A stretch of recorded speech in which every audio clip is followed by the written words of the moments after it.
Kembali lagi bersama saya, pemilik akun YouTube Batak Sarjana. Video kali ini adalah tentang bagaimana respon dari kapasitor jika dipasang ke sumber DC maupun sumber AC. Ini adalah video sebagai lanjutan dari dua video saya sebelumnya, di mana sebelumnya saya sudah mengupload bagaimana respon dari resistor jika dipasang ke DC maupun AC, lalu bagaimana respon dari induktor jika dipasang ke DC ataupun ke AC. Ini adalah berkenaan dengan materi kelas 12 SMA, yaitu tentang RLC seri. Mungkin langsung kita ke videonya saja. Nah, di sini ada alat atau bahan yang saya gunakan itu adalah baterai sebagai sumber DC, ada vesin sebagai sumber AC, dan simulasi ini saya gunakan di aplikasi atau di software yang namanya Proteus Profesional. Jadi Proteus Profesional ini menyediakan berbagai macam komponen elektronika. Jadi kita bisa, sebelum kita melakukan praktikum di laboratorium, kita bisa terlebih dahulu mensimulasikannya di software Proteus ini. Oke, bagaimana kalau resistor kita pasang ke sumber DC 12 volt, lalu kita ukur arusnya dengan menggunakan ampermeter DC, maka yang terbaca di alat ukur itu adalah 2 ampere. Karena memang secara teori arus itu dihitung dengan cara tegangan dibagi hambatan, yaitu 12 dibagi 6, hasilnya 2 ampere. Lalu kalau kita pasang kapasitor ke sumber DC, kita bisa lihat perbedaannya. Ini adalah kapasitor. Ketika kita pasang lalu kita on kan, maka yang terbaca di alat ukur itu menjadi 0, ya. Karena memang secara teori dikatakan kalau kapasitor ketika dipasang ke DC, hambatannya yang disebut dengan istilah reaktansi kapasitif itu bernilai tak berhingga. Karena dihitung dengan cara XC itu sama dengan 1 dibagi omega kecepatan sudut dikalikan dengan kapasitas kapasitor C.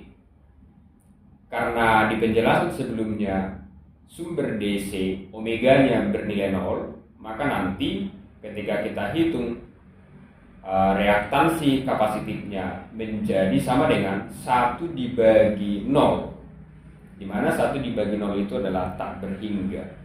Jadi hambatannya sangat besar, teman-teman. Itu sebabnya kapasitor tidak bisa dilewati oleh arus DC. Nah, jadi baik dia secara teori ataupun secara praktikum itu menunjukkan hasil yang sama. Ya seperti itu, teman-teman. Lalu bagaimana kalau si kapasitor tadi kita pasang ke sumber AC? Nah, tapi sebelumnya kita coba dulu dengan memasang resistor terlebih dahulu, ya teman-teman. Nah, di sini sumber AC yang saya gunakan itu saya setel amplitudo atau tegangan maksimumnya dinilai 16,97, frekuensi 50 Hz. Tujuannya karena secara teori dikatakan sumber AC memiliki nilai yang setara dengan tegangan DC atau sumber DC pada nilai tegangan efektif. Jadi tegangan maksimum 16,97 ini menghasilkan nilai tegangan efektif 12 volt, biar sama dengan baterai atau sumber DC seperti ini, teman-teman. Ya, itu alasannya, teman-teman, ya. Lalu kalau kita on kan, maka pembacaannya sama. Tadi kalau sumber DC resistor 6 ohm yang terbaca 2 ampere sebelum ada kapasitor, teman-teman. Lalu di sumber AC juga nilainya 2 ampere. Tetapi bagaimana kalau sumber AC ini kita pasangi yang namanya kapasitor? Apakah hasilnya sama seperti di DC tadi, menunjukkan angka 0? Maka tentu tidak, teman-teman. Nah, di sini kapasitornya saya gunakan itu dinilai 396 mikrofarad. Tujuannya karena tadi reaktansi kapasitif Xc dihitung dengan cara 1 dibagi omega dikali C. Nah, tadi frekuensinya kita atur di 50 Hz, maka omeganya nanti menjadi 100 pi. Di mana omega itu dihitung dengan cara 2 pf, maka 100 pi. Di mana nilai pi itu adalah 3,14 dan seterusnya. Lalu ketika dikalikan dengan 396 mikrofarad, hasilnya itu mendekati nilai reaktansi kapasitif di angka 8 ohm. Jadi hasilnya ini 8 ohm. Lalu ketika diukur hambatan totalnya yang kita sebut dengan impedansi, kalau di sumber AC hambatan total disebut impedansi, dihitung dengan cara akar dari R kuadrat 6 kuadrat ditambah XC kuadrat. 6 kuadrat ditambah 8 kuadrat, maka hasilnya itu adalah 10. Lalu kalau kita ukur arusnya dengan cara yang sama tadi, tegangan dibagi hambatan total, ini 12 dibagi 10, hasilnya akan menjadi 1,2 ampere. Itu alasannya, teman-teman ya. Dimana tadi kalau kapasitor kita pasang ke sumber DC, arusnya memang 0, tidak jalan sama sekali ya teman-teman ya. Tapi ketika kita pasang dia ke sumber AC, maka arusnya ada pembacaan di ampere meter AC-nya. Seperti itu teman-teman. Lalu bagaimana kalau kita ukur nilai tegangannya? AC voltmeter, kita ukur tegangan di resistor.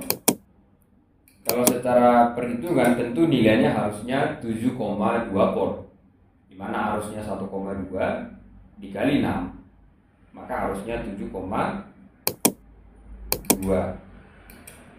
Lalu kalau kita ukur di kapasitor, harusnya di angka 9,6 karena 8 dikali 1,2. Ya, seperti itu teman-teman ya. Tapi bagaimana, kenapa 9,62 ditambah 7,18 menjadi 17, sementara tadi tegangan efektifnya itu di angka 12? Karena memang di sumber AC untuk menghitung tegangan total bukan dengan cara menjumlah. Jadi sama seperti cara menghitung hambatan total. Yaitu di sini tegangan total dihitung dengan cara akar dari tegangan di resistor kuadrat ditambah tegangan di kapasitor kuadrat. Jadi hasilnya itu nanti sekitar di angka 12 begitu teman-teman.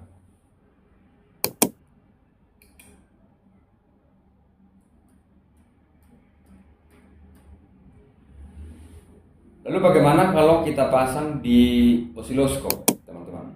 Nah, tentu dimana tadi karena sumber DC tidak memiliki kecepatan sudut, maka nanti itu tidak akan menampilkan yang namanya bentuk gelombang, teman-teman ya. A ke DC, D ke AC. Maka hasilnya akan seperti itu, teman-teman. Ya, jadi jelas baik dia secara teori maupun praktikum hasilnya sama, begitu teman-teman.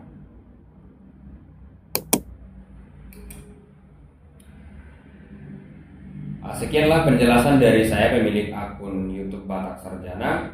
Bagi adik-adik yang masih di kelas 12 SMA, terutama di materi RLC seri, semoga video ini bisa membantu. Terima kasih.